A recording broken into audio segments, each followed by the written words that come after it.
কমে লুত পরস্পর ছেলে ছেলে জেনা করতো, নাউজুবিল্লাহ। লুত আলাইহিস সালামের কম এই কাজটা করতো।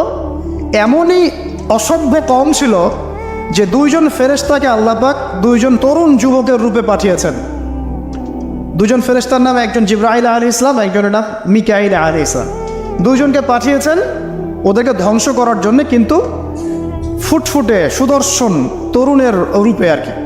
তো তারা এসে আশ্রয় নিয়েছেন লুত আলাইহিস ইসলামের বাসায়।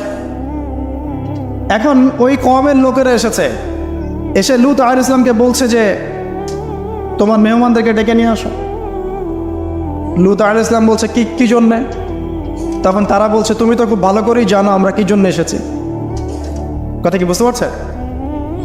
লুত আলাইহিস ইসলাম বলছেন যে আউলাই বানাতি ইন কুনতুম ফাইলিন, আমার মেয়েরা আছে, তোমাদের যদি কোনো সৎ পুরুষ থেকে থাকো তাহলে আমার মেয়েদেরকে বিয়ে করে নাও, প্রয়োজন আমার মেয়েদেরকে বিয়ে করে নাও, তারপরে ওই খারাপ কাজে যেও না।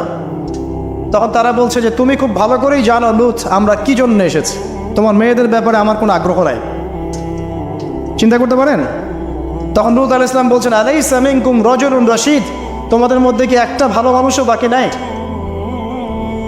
এরকম কম ছিল, আল্লাহর ফেরেশতাদেরকেও চাচ্ছে নিজেদের কুপ্রবৃত্তি দমন করার জন্য। আল্লাহ পাক ওই জাতিটাকে এমনভাবে ধ্বংস করেছেন। ফেরেশতা জিবরাইল আলাইহিস সালামের পাখা আছে প্রায় 600টা পাখা, 2টা পাখা দিয়ে তিনি ওই পুরো কওমকে এভাবে উঠিয়েছেন আসমানে। তারপর আসমান থেকে ওদেরকে পাথর বর্ষণ করা হয়েছে, রজম যেটা বলি আমরা। দুনিয়াতে রজম না হলে আসমানে হয়েছে রজম, পাথর নিক্ষেপ করে থেতলে দেওয়া হয়েছে, তারপরে এদেরকে উল্টে এভাবে দাফন করে দেওয়া হয়েছে। জর্ডান নামক জায়গার ডেড সি বা মৃত সাগর যেটা, ওই জায়গাটা হচ্ছে কওমে লুতের জায়গা। অনলাইনে ঘেটে দেখেন, এই জায়গায় এই কওমে লুত থাকতো সমকামী।